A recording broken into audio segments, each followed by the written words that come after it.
Graça e paz, irmãos.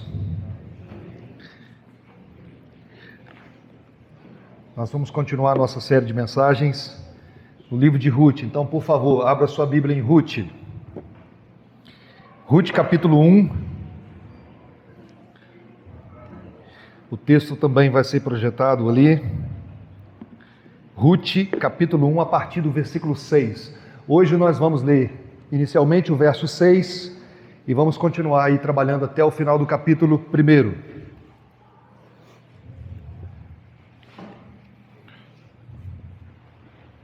Ruth, capítulo 1, verso 6. Então Noemi voltou da terra de Moabe com as suas noras, porque ainda em Moabe ouviu que o Senhor havia se lembrado do seu povo, dando-lhe alimento. Vamos orar? Vamos pedir a ação do Espírito Santo, mesmo que inspirou essa palavra, que Ele possa nos iluminar.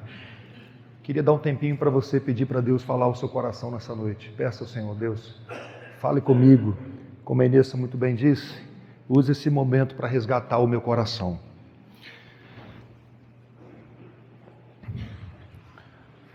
Deus, louvado seja o teu nome, por tão grande salvação, por tão grande resgate das trevas para a luz. O Senhor nos transportou do reino das trevas e nos plantou no reino do Filho do seu amor. Agora que lemos o texto bíblico, carecemos da iluminação do teu Santo Espírito. O Espírito Santo que testifica com o nosso espírito que nós somos filhos, que converte, que santifica, que testifica. Use esse momento, Senhor, para salvar, para santificar, para fortalecer a nossa caminhada. Eu só consigo levar essa palavra até os ouvidos dos que estão aqui e daqueles que assistirão na internet depois. Mas é o Senhor que conduz essa palavra ao coração. É o Senhor que troca o coração de pedra por um coração de carne. É o Senhor que produz em nós o genuíno quebrantamento. E nós nos colocamos numa dependência total da ação do teu Santo Espírito. Visita a tua igreja nessa noite com poder e graça. No nome e para a glória de Jesus. Amém. Uns anos atrás eu estava assistindo um debate. Eu não gosto muito de assistir debate, mas quando o debate é um debate assim, de maneira respeitosa, eu gosto de assistir. Um debate entre um ateu, Richard Dawkins, e John Lennox, um matemático cristão. Você vai encontrar esse debate aí na internet. O Richard Dawkins escreveu um livro chamado Deus, um Delírio. E o John Lennox já veio no Brasil, já veio ao Mackenzie, ele escreveu um livro respondendo ao Dawkins, dizendo o delírio de Dawkins. É muito especial, se você puder assistir, é 1h50, você encontra aí, foi num teatro, algo muito, muito bem programado e foi assim de maneira muito respeitosa, onde eles trocavam os argumentos, ninguém feriu ninguém, mas foi algo muito edificante, pelo menos para o meu coração. Dizendo isso, eu estava um dia passeando ali em Vitória e fui ao shopping Vitória. E eu não sei se acontece com as irmãs aqui, mas as mulheres geralmente quando entram no shopping parece que um vírus, né? Elas querem entrar em todas as lojas, a minha sim. E aí eu deixei ela ficar rodando lá nas lojas, eu fui para uma livraria, fiquei ali olhando os livros, até que eu encontrei o livro, Deus, um Delírio. E eu queria ler o que o Richard Dawkins diz aqui na página 55. Presta atenção do entendimento que ele tem. O Deus do Antigo Testamento é talvez o personagem mais desagradável da ficção. Ciumento e com orgulho, controlador mesquinho, injusto, intransigente, genocida étnico, vingativo, sedento de sangue, perseguidor, misógino, homofóbico, racista, infanticida, filicida, pestilento, megalomaníaco, sadomasoquista, malévolo. Aqueles que são acostumados desde a infância ao jeitão dele, podem ficar dessensibilizados com o terror que sentem. O Richard Dawkins não conhece o Deus da Bíblia. Ele conhece uma caricatura. E por isso que ele fala do Deus da Bíblia dessa maneira, porque o Deus da Bíblia, ele é autodefinido. Quem é o Deus da Bíblia? Deus da Bíblia nós conhecemos através dos seus atributos. O nosso Deus é misericordioso, o nosso Deus é bom, santo, justo, amor, fiel, irado. Irado. A sua ira santa, onipresente, onisciente. E não é um Deus bipolar.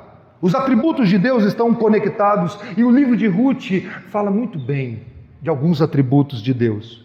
Não é um Deus que só agiu com justiça nos primeiros versos que nós vimos na semana passada. Ele agiu com justiça, com misericórdia, e é assim que ele age o tempo inteiro. E olha o que essa autora diz. Precisamos aprender que Deus é, ao mesmo tempo, intransigentemente santo e surpreendentemente misericordioso. Uau! Ao mesmo tempo. E presta atenção, irmãos, eu não estou falando aqui de deuses, de vários deuses, que se manifestam de maneira extremada em vários momentos da vida, mas é um Deus que, ao mesmo tempo que age de maneira justa, ele age de maneira misericordiosa. Ao mesmo tempo que Deus é justo, é bom, é santo e é amor.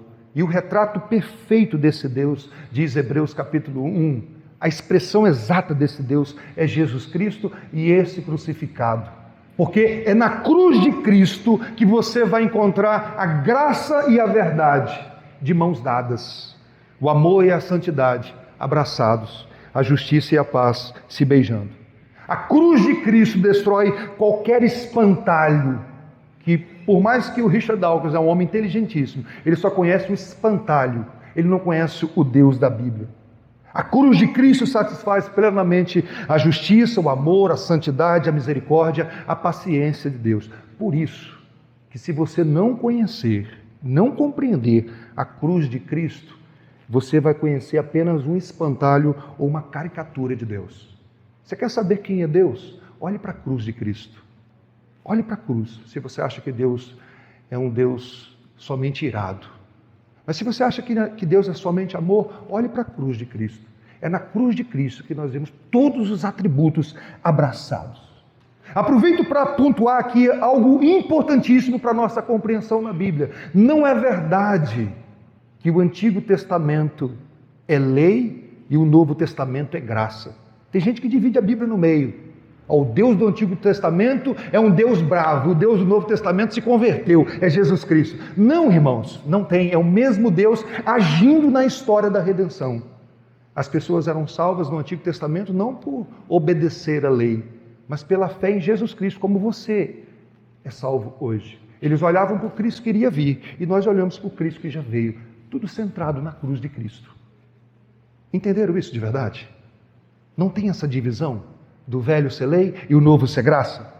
A nossa querida Noemi, e agora o texto vai focar em Noemi, ela tem uma teologia correta, mas incompleta.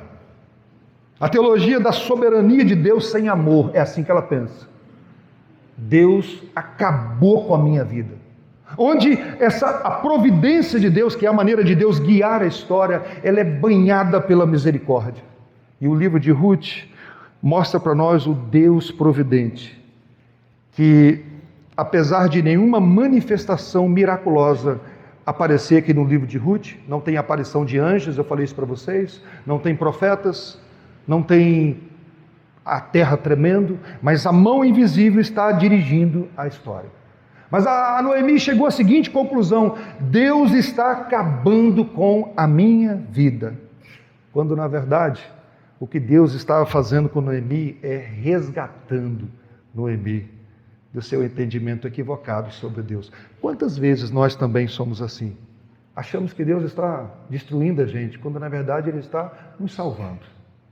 Quantas vezes? Mas Deus, em sua soberania, queridos, não escolheu amadurecer o seu povo de uma vez só, rapidinho. Existe um processo na vida cristã do amadurecimento. E nós temos que passar por algumas etapas, onde o Redentor vai trabalhando profundamente no nosso coração, fazendo com que todas as coisas cooperem para o bem, que é nos amadurecer, que é transformar. E esse livro de Ruth nos ajuda a enxergar isso. Como Deus guia a história, nos mínimos detalhes, nós vamos ver no livro de Ruth. Nos amadurecendo, se você é do Senhor, se você já é alguém que crê em Deus através de Jesus Cristo, Ele vai usar todas as situações para isso. Eles saíram da terra prometida um dia por causa de uma fome, nós vimos na semana passada, e foram procurar alimento nos campos de Moabe. Noemi experimentou ali a dor da morte, perdeu o seu marido e enterrou também os seus 2 filhos. O que fazer agora? Viúva, sem filhos, sem netos. Moabe não é um lugar legal para se viver. Será que ela tem algumas escolhas? Hein? Lembrando que Noemi foi para Moabe juntamente com seu marido contra a vontade revelada de Deus. Eu trabalhei isso com vocês na semana passada. Sair da terra prometida é afastar-se do Senhor. É bem verdade que ela foi em obediência ao seu marido, mas isso não muda o quadro. Eles estão longe do Senhor ali. Mas no auge da dor, no momento mais difícil, depois de enterrar os seus 2 filhos, uma boa nova chegou, uma notícia maravilhosa. A casa de pão voltou a produzir pão. Voltou a ter alimento em Belém. Como que ela ficou sabendo, gente? Não tinha um WhatsApp? Como que ela ficou sabendo? O texto quer mostrar para nós que ela estava, mesmo longe de Belém, ela estava sempre ligada com as coisas que estavam acontecendo na sua terra, no meio do seu povo. De alguma maneira ela sabia o que estava acontecendo lá naquela região. O fato é que Deus lembrou do seu povo. E a raiz da palavra hebraica aqui traduzida para lembrar é Deus visitou o seu povo. E essa palavra aparece várias vezes no Antigo Testamento e na maioria das vezes para falar do Deus da aliança, do Deus que observa a aliança, do Deus que não abandona jamais os seus, que teria todo o direito de abandonar, mas não abandona. Deus não aborta a missão. Deus continua agindo de maneira graciosa e redentiva até o último dia. O que Noemi deveria fazer? Ficar em Moabe, viúva, sem filhos? Os seus filhos não tiveram netos, não tiveram filhos, e aí ela não tem neto também? Ou deixar o orgulho falar mais alto? Como eu vou voltar agora para Belém? Eu que saí de Belém um dia, nova, bonita, quem sabe? Devo voltar ou não? Olha para o texto, versos 7 a 13. Assim ela saiu do lugar onde havia morado, e as 2 noras estavam com ela. Enquanto caminhavam, voltando para a terra de Judá, Noemi disse às suas noras: vão agora e voltem para cada uma para a casa de sua mãe, e que o Senhor seja bondoso com vocês, assim como vocês foram bondosas com os que morreram e comigo. O Senhor faça com que vocês sejam felizes, cada uma na casa do seu novo marido, e deu um beijo em cada uma delas. Elas, porém, começaram a chorar alto e lhe disseram: não, nós iremos com a senhora para junto do seu povo. Mas Noemi disse: voltem, filhas minhas, porque vocês iriam comigo. Vocês acham que eu ainda tenho filhos em meu ventre para que se casem com vocês? Voltem, filhas minhas, vão embora, porque eu sou velha demais para ter marido. E ainda que eu dissesse, tenho esperança, ou ainda que casasse nessa noite e tivesse filhos, será que vocês iriam esperar até que eles viessem a crescer? Ficariam tanto tempo sem se casar? Não, filhas minhas, a minha amargura é maior do que a de vocês, porque o Senhor descarregou a sua mão contra mim. Ela está voltando, no meio do caminho, com as 2 moabitas, ela fala assim: filhas, voltem para a casa da mãe de vocês. Eu estou amargurado. Prestem atenção numa coisa, irmãos. O porco no Antigo Testamento era um animal impuro. Havia uma dieta para o povo de Deus. O povo de Deus deveria ser diferente no Antigo Testamento, porque isso tem a ver com a missão. Em Israel era o local único de culto do Deus verdadeiro. E Israel deveria viver tão diferente que atrairia as pessoas. E a maneira até de se alimentar era diferente, de vestir, de cortar o cabelo. Você encontra essas prescrições todas nos livros de Levíticos, de Números e Êxodo. O porco, então, ele era um animal impuro. Quando Jesus ressuscitou, presta atenção nisso, e a missão foi invertida agora, ela era centrípeda, e agora é centrífuga. Todo mundo, ele tem que sair agora evangelizando. Sabe o que aconteceu? Em Atos 10, Deus mandou Pedro comer carne de porco. Pedro disse assim: Senhor, eu nunca coloquei um animal impuro na minha boca. Aí Deus teve que responder para ele: o que eu digo que é puro, você não tem direito de dizer que é impuro. Mata e come. Então não existe mais nenhum alimento impuro, mas presta atenção que eu quero levar para você para o contexto do Antigo Testamento. Chegar em Belém com 2 moabitas é o mesmo que chegar arrastando 2 porcas, para vocês terem ideia. Esse era o dilema de Noemi. Voltar para Jerusalém com 2 moabitas. Eu já falei para vocês que os moabitas, segundo Deuteronômio, eles não podiam frequentar o templo. Era um povo que foi, de certa forma, amaldiçoado por Deus, porque eles não deram pão para o povo quando saiu do Egito, e ela agora está voltando com 2 moabitas. Será que Noemi está confortável com isso? Como que eu vou entrar em Belém com 2 moabitas? Será que eles vão aceitar? Prestar atenção, irmãos. Será que as pessoas não vão pensar assim: já fizeram a besteira de sair e agora volta com 2 moabitas? Será que eles vão me aceitar ou vão me expulsar? Estou entendendo o dilema de Noemi. Talvez por isso essa argumentação dela: minhas filhas, não me acompanha não, volta para a casa de vocês, fiquem lá tem marido para vocês. Esse foi o dilema. E o povo de Noemi não era o povo de Orfa e de Ruth. E outra coisa, irmãos, voltar com 2 noras são mais 2 bocas para sustentar, para vestir, para cuidar. Que dilema. Noemi então sugere: fique em Moabe, busque um novo marido, voltem minhas filhas, eu não tenho nada para oferecer para vocês, a minha situação é pior do que a de vocês. E tem outro problema, a lei do levirato, que quando o mais velho morria, o filho mais novo assumia o lugar para suscitar descendência. Eu não tenho filhos ainda, vocês vão esperar eu casar, engravidar e o menino crescer para vocês casar? Não, vocês não vão esperar isso. Voltem minhas filhas. Tem um outro agravante também, irmãos. Será que as moabitas seriam bem recebidas na sociedade de Belém? No salão, quando alguém chegar no salão e falar assim: ei, tudo bem, tudo bem. Você é de onde? Eu sou uma moabita. Não tem horário para você não. Seriam bem recebidas?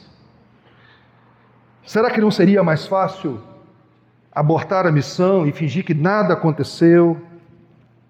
O outro ponto é que a simples presença daquelas 2 moabitas não seria um gatilho para Noemi ficar lembrando daquele tempo amargo que ela viveu em Moabe, onde ela enterrou o seu marido e os seus 2 filhos, todos os dias olhar para aquelas 2 moças e lembrar do passado difícil.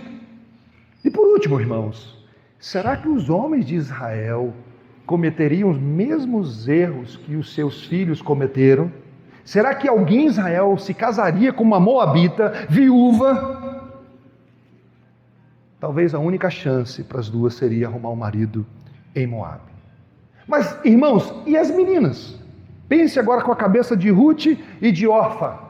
O que fazer? Perdemos o marido.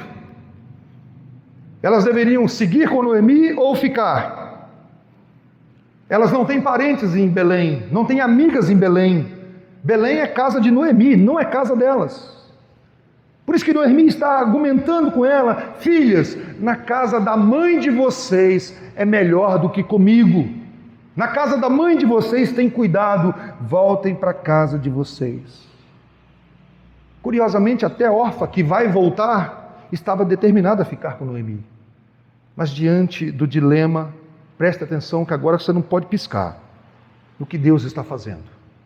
A maneira como o texto pinta o cenário nos primeiros versículos é instrutiva. O Espírito Santo não quer que nos concentremos no modo como Noemi entrou na confusão. Preste atenção nisso. Em outras palavras, nós não devemos tentar descobrir quem é o mais culpado. O ponto principal é: a vida não deu certo em Moabe. Esse é o ponto. Foi uma tentativa que não, entre aspas, deu certo. E o que vai acontecer agora é algo importantíssimo, porque é nesse capítulo que nós encontramos a mensagem central do livro de Ruth. A confissão de fé de Ruth, talvez a mais linda de toda a Bíblia. E Noemi então reconhece que Deus tem usado de benevolência com elas e elas com ele, com ela. As noras foram bondosas com ela, cuidaram da sogra. E a palavra de benevolência aqui é um termo hebraico que é muito bonito, que chama Hesed. É uma palavra bastante utilizada no Antigo Testamento. No português ela é traduzida de várias maneiras, mas Hesed refere-se à fidelidade pactual do Senhor com o seu povo.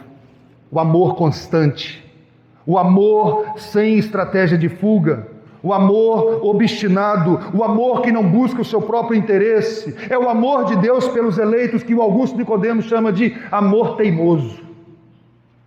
Graças a Deus que o amor de Deus é teimoso. Ele teima com a gente em nos amar. E olha o que Lutero disse. Eu achei que Lutero foi fantástico aqui. Deus não nos ama porque somos amáveis, mas somos amáveis porque Deus nos ama. Elas fizeram uma declaração de amor linda para a sogra. Nós estamos fechadas com a senhora. Queremos seguir a senhora até o fim. Não queremos te abandonar. Mas olha para a próxima cena, verso 14 e 15. Então de novo choraram em alta voz. Orfa com um beijo se despediu da sua sogra, porém Ruth se apegou a ela. Então Noemi disse: veja, a sua cunhada voltou para o seu povo e para os seus deuses. Vá você também com ela. Orfa deu um beijo e se despediu. Quem poderia negar a lógica da escolha de Orfa? Diante do encorajamento de Noemi, dizendo: minha filha, volta para casa. Eu estou na situação pior. E se você está acompanhando essa série com atenção e a leitura do texto, as duas têm o mesmo comportamento até aqui. Aqui começa o divisor de águas. Até aqui, Orfa e Ruth se comportam da mesma maneira. A diferença vai acontecer agora, porque Ruth vai falar do que o seu coração está cheio, como Jesus disse. A boca fala do que está cheio o seu coração. Orfa volta para os seus deuses e nunca mais aparece o seu nome na Bíblia. Ela desaparece na história da redenção. Você só encontra esse nome aqui. Ela volta para o seu povo e volta para os seus deuses. Como explicar isso? Alguém que estava tão pertinho, acompanhando Noemi, que professava a fé no Deus de Israel. A parábola do semeador, ela explica isso para a gente. Tem muitas pessoas que vivem conosco há algum tempo, gostam de ficar no nosso meio, mas chega um período que elas vão embora. A semente não está fundamentada na terra. E eles vão embora em algum momento. E vão embora mesmo, porque não tem uma conexão vertical. E Ruth se apegou a Noemi. E essa palavra aqui, apegou, é aquela mesma lá de Gênesis capítulo 2, para descrever o vínculo do casamento. É uma palavra que descreve lealdade, compromisso, uma aliança. E Ruth estava apegada à sua sogra. E nada, nem ninguém poderia mandar embora. E olha que Noemi tentou, gente. Vai embora, filha. Volta para sua mãe. Argumenta com ela. Volta para o seu Deus. Para os seus deuses. Filha, sua cunhada já voltou para os seus deuses. Vá você também. Não sei se você percebeu o anti-evangelismo aqui, gente. A Noemi está fazendo um anti-evangelismo com Ruth. Volta para os seus deuses. Os deuses pagãos. Eu já falei que os moabitas faziam até sacrifícios humanos. Lembra da semana passada? E a nossa irmã Noemi está dizendo: volta a servir os seus deuses. Procure marido lá no meio do seu povo. É o anti-evangelismo. Você já viu alguém fazendo um anti-evangelismo? Mas olha, irmãos, como Ruth derrama o seu coração. Acompanhe com fé essa porção que é tão rica e tão cara. Porém, Ruth respondeu: não insista para que eu a deixe, nem me obrigue a não segui-la, porque aonde quer que você for, irei eu. E onde quer que pousar, pousarei eu. O seu povo é o meu povo, o seu Deus é o meu Deus. Onde quer que você morrer, morrerei eu, e eu serei sepultada. Que o Senhor me castigue, se outra coisa que não seja a morte me separar de você. Quando Noemi viu que Ruth estava mesmo decidida a acompanhá-la, deixou de insistir com ela. Esse voto é muito conhecido, gente. Você vê muito isso nos convites de casamento. Só que não é de um marido para uma mulher, é de uma nora para uma sogra. O teu povo é o meu povo, o teu Deus é o meu Deus.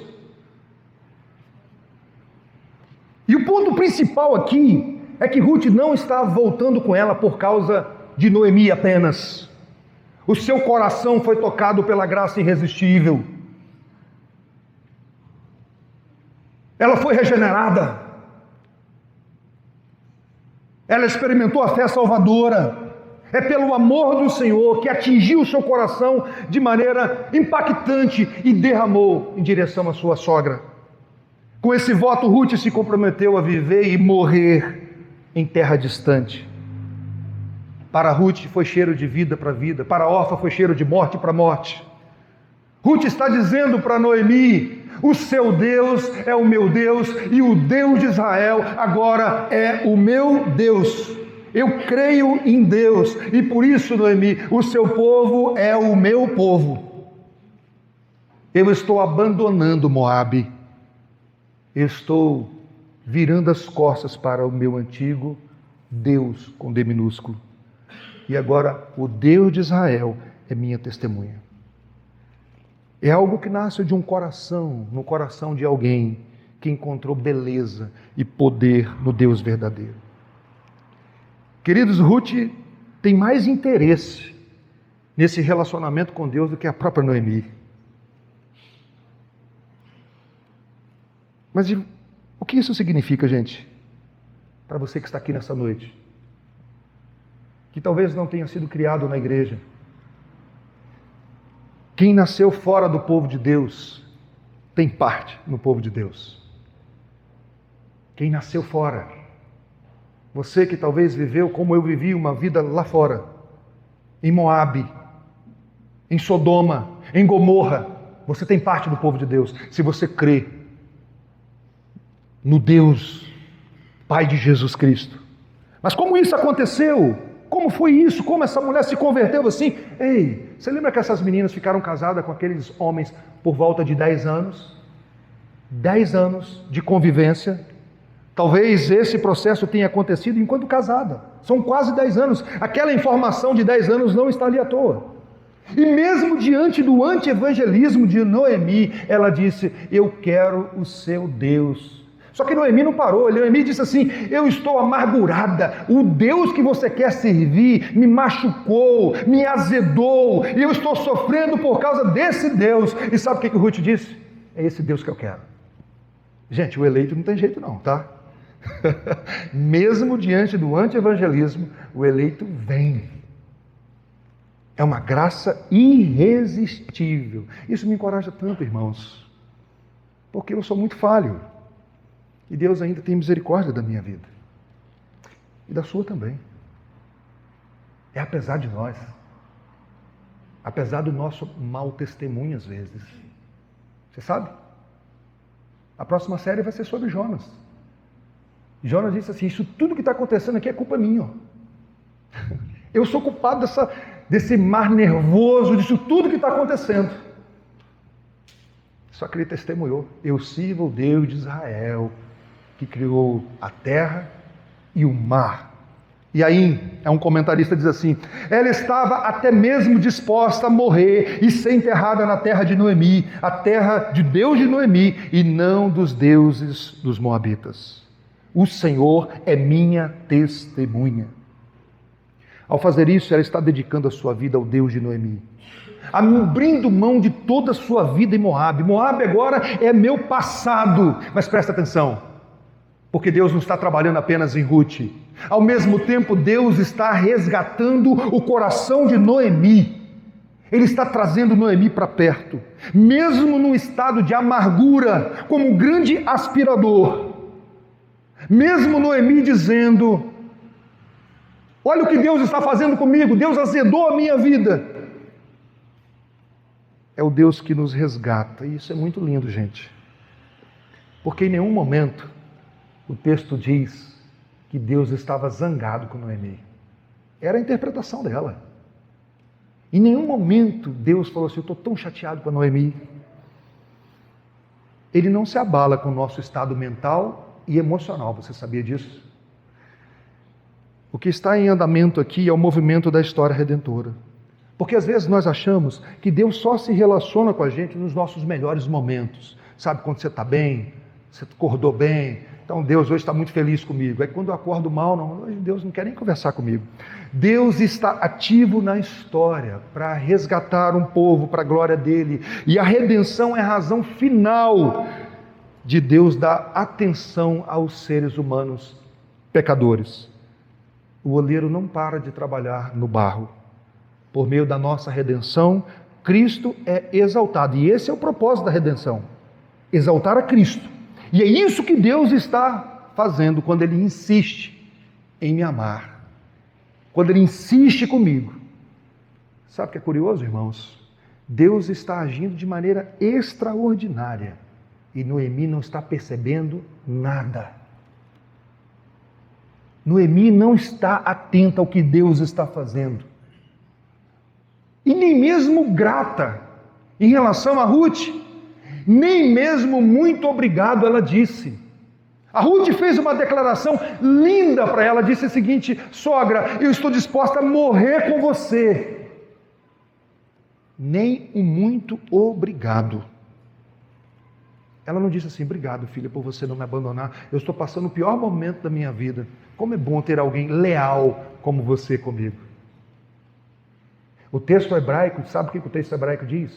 A ideia do texto é que a Ruth acaba de fazer aquela declaração. Noemi faz isso, ó. Quieta.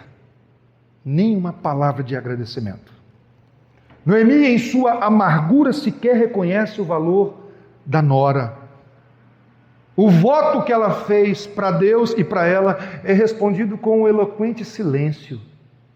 Nem um muito obrigado. Pergunta para você que está aqui agora: você vê as situações de sua vida como parte do plano de Deus?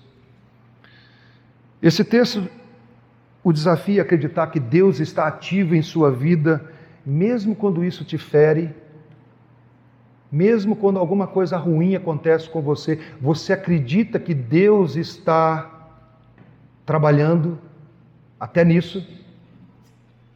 Para pensar um pouquinho. O que você está vivendo agora, nesse exato momento, nesses últimos dias, não tem o dedo de Deus? Você acha que não tem o dedo de Deus?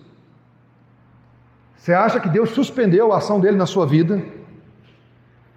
Que desafio para o meu coração, meus irmãos, é caminhar por fé, acreditando verdadeiramente na soberania de Deus, não em relação às outras pessoas, mas em relação à minha vida.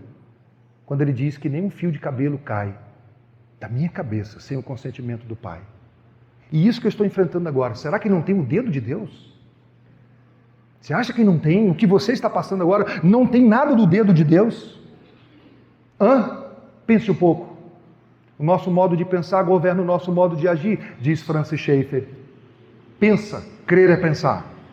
Mas vamos entrar em Belém com elas? Vamos acompanhar? Vamos ver como essas meninas estão entrando em Belém, a Noemi com a tiracolo, chegando em Belém. Como vai ser a recepção, gente? versos 19 a 21. Então ambas se foram, até que chegaram em Belém. E aconteceu que ao chegarem ali, toda a cidade se comoveu por causa delas. Imagina o barulho. Gente, quem está chegando ali? Noemi? E a fofoca, será que tinha? Naquela época não tinha, né? Só nos dias de hoje. Não tinha, claro que não. E as mulheres perguntavam, essa não é a Noemi? Porém ela dizia. Eu dei risada lendo esse texto hoje. Gente, não me chame de Noemi mais não, tá? Meu nome agora é Mara. Eu sou amargurado, não precisa me chamar mais de Mara, tá bom? De Noemi. Porque o Todo-Poderoso, olha só, irmãos, me deu muita amargura. Quando eu saí daqui, eu era plena. Eu estava voando, Valdir. Agora, mas o Senhor me fez voltar vazia. Por que então querem me chamar de Noemi, se o Senhor deu testemunho contra mim, o Todo-Poderoso me afligiu? Você consegue imaginar isso, gente? Consegue, Bruno? Entrando, e as pessoas estão ali, gente, é a Noemi, todo mundo falando, as crianças, quem é essa Noemi? Eu não conheço, não lembro dela. Minha filha, essa mulher foi a dona do melhor salão aqui da cidade, foi dona daquele mercado, foi dona disso tudo.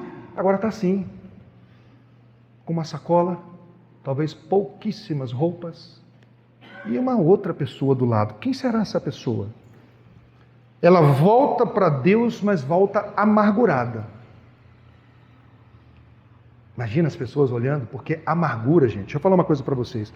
A amargura, ela transforma o nosso rosto, tá?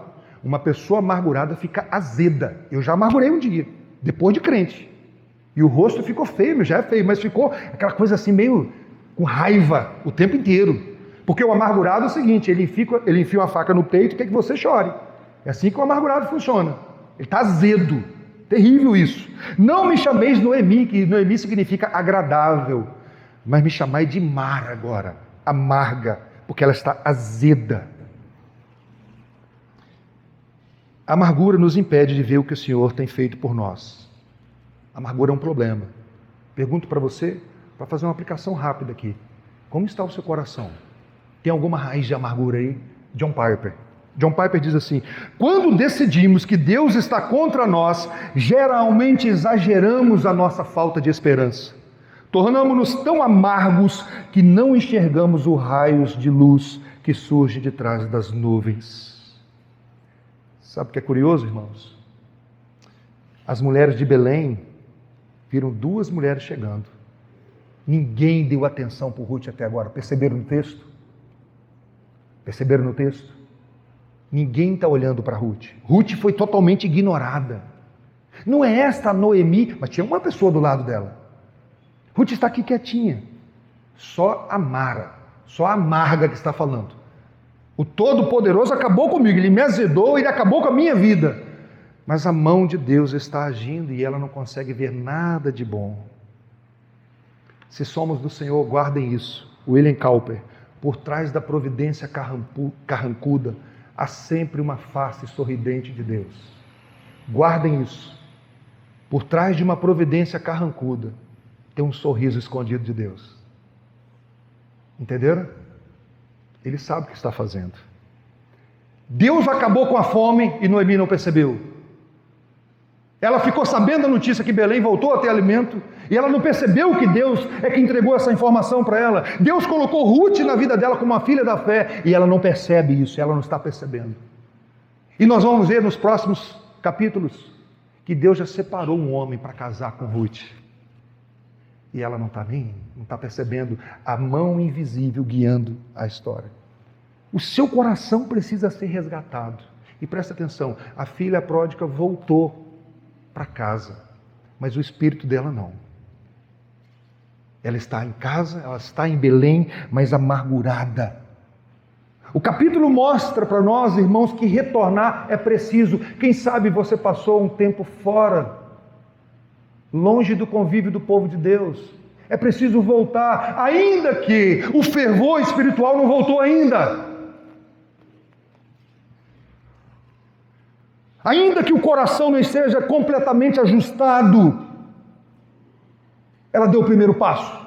Eu vou voltar.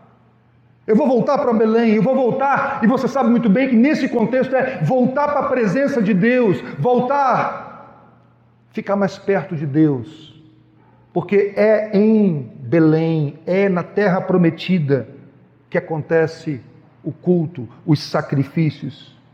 Presta atenção, irmãos, há momentos em que sabemos que precisamos parar de andar longe do Senhor, ainda que os nossos sentimentos ainda não estejam calibrados.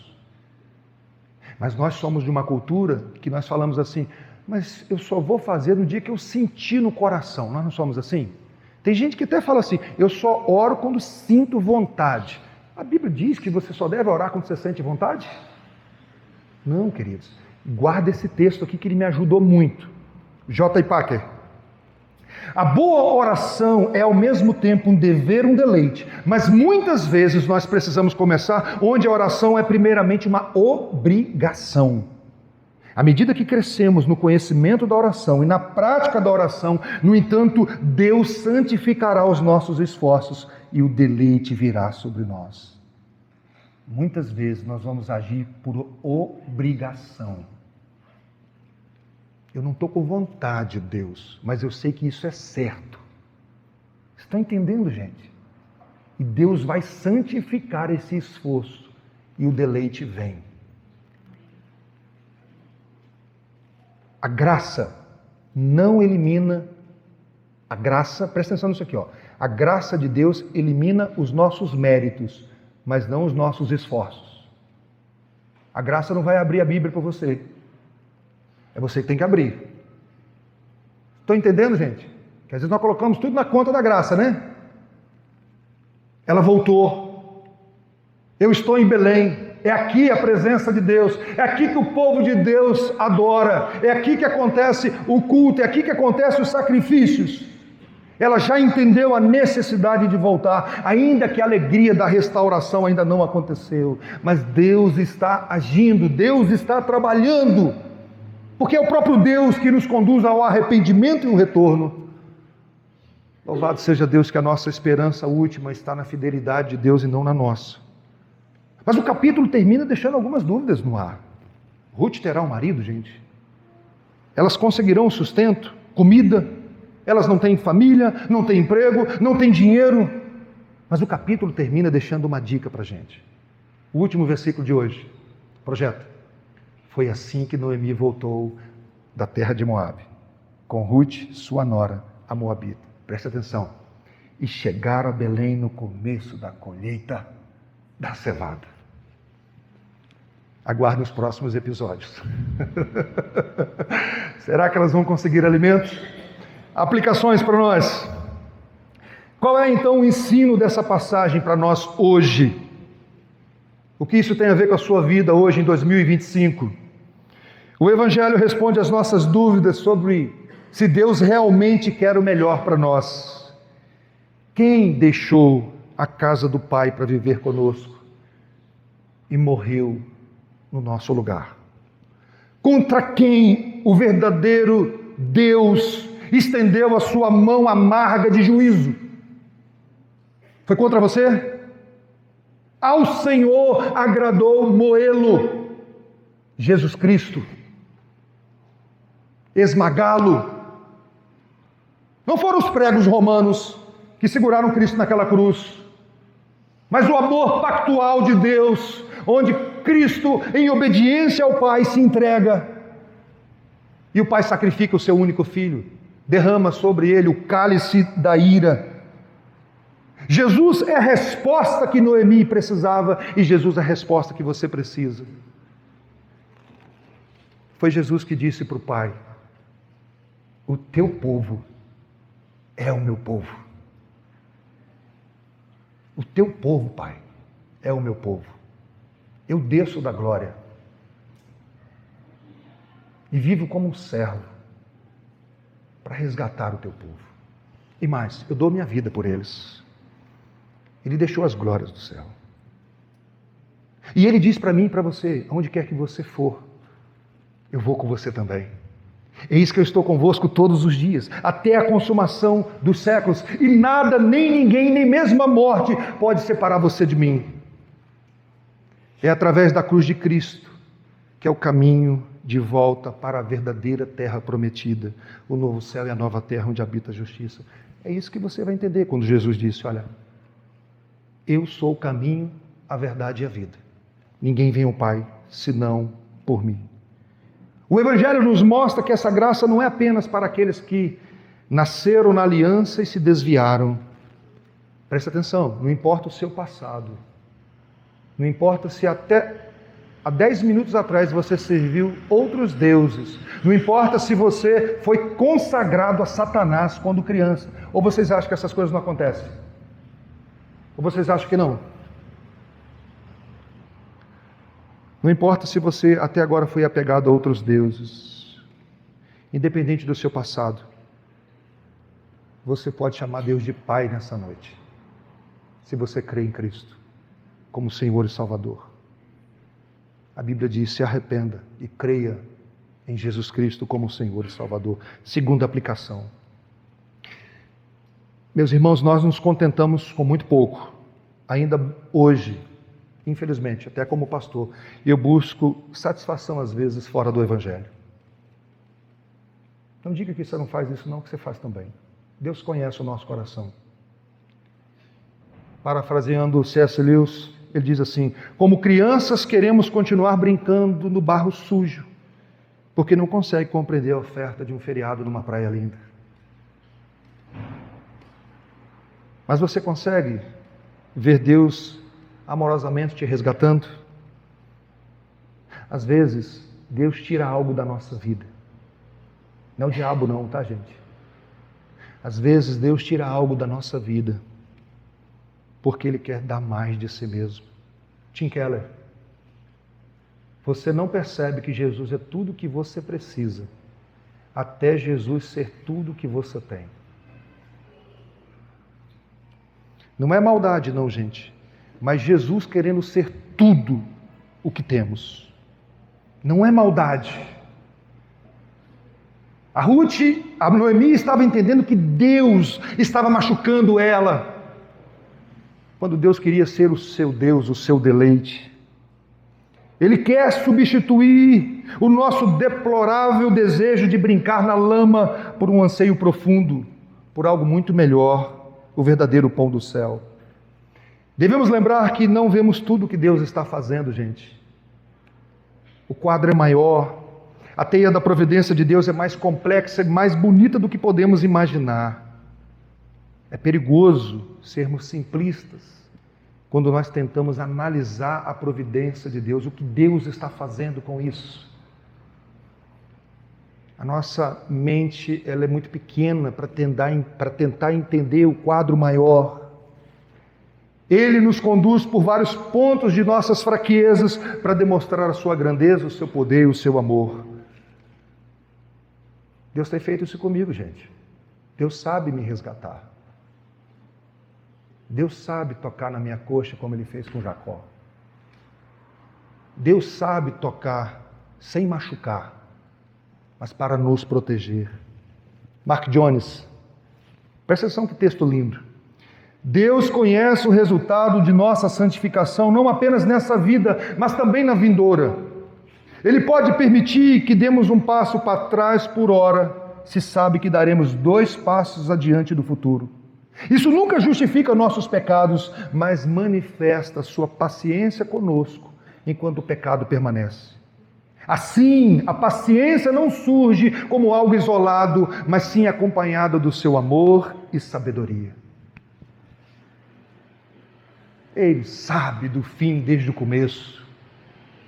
Ele sabia da saída dessa família, e lá em Moabe, voltar com Ruth. Terceira aplicação. Ruth não recebeu uma acolhida calorosa no meio das mulheres de Belém até esse momento. Ela não foi bem recebida. Nenhuma palavra para Ruth até agora. Mas mesmo assim ela se comprometeu. Você que nos visita, é uma alegria ter você aqui. O conselho sabe que eu sempre falo para o conselho dessa igreja. Eu vibro, meus olhos brilham quando eu vejo uma igreja cheia de visitantes.